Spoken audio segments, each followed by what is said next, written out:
spent my freshman year drowning in unnecessary stress and an excess of insecurities. You know that mix of awkwardness and disappointment you get when you think someone's waving at you, but they're really waving at the person behind you? That's how I felt all the time. I couldn't tell you how much I beat myself up over countless cringeworthy social interactions that ended up haunting me for weeks. Looking back, freshman me was a high-strung hot mess who never stopped worrying about all my downfalls. Only after entering sophomore year was I able to reflect on how much I was holding myself back from being happy. After realizing this, I was able to slowly grow in my self-confidence by practicing self-love, even though I didn't know it at the time.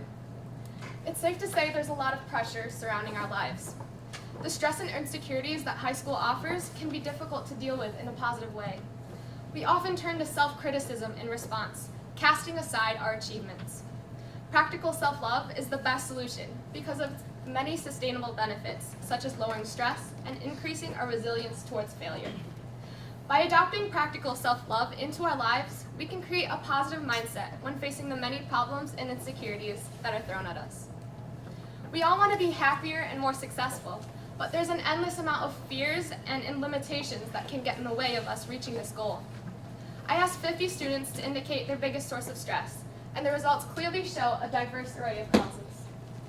The leading source was school, followed by social anxieties and relationships. After that came family, planning for the future, and performing well in sports and work. Aside from these stresses, we also have unchangeable circumstances that have the potential to hold us back and keep us from being happy. Whether it stems from difficult home lives, illnesses, or anxieties, we all face hardships.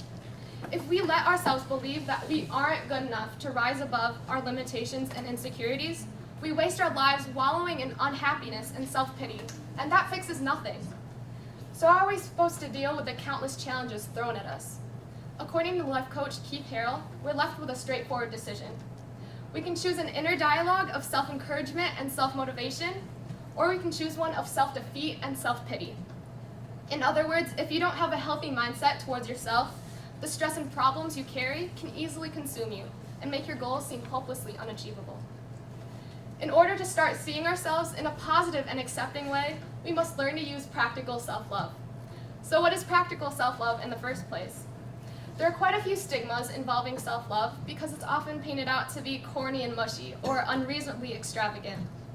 Practical self-love consists of manageable and maintainable ways to keep yourself positively motivated every day, and it's different for every person.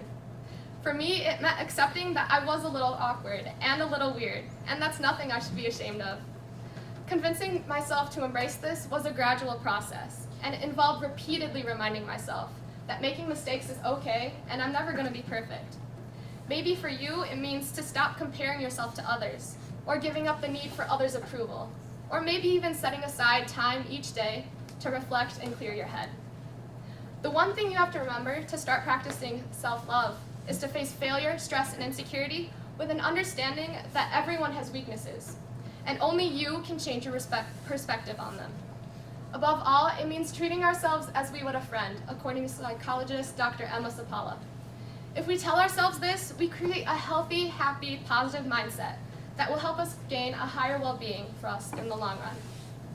By accepting that mistakes are a normal part of life, we open ourselves up to responding to challenges in a constructive way. Adopting practical self-love can help you create a positive mindset when facing the many problems and insecurities that life may throw at you.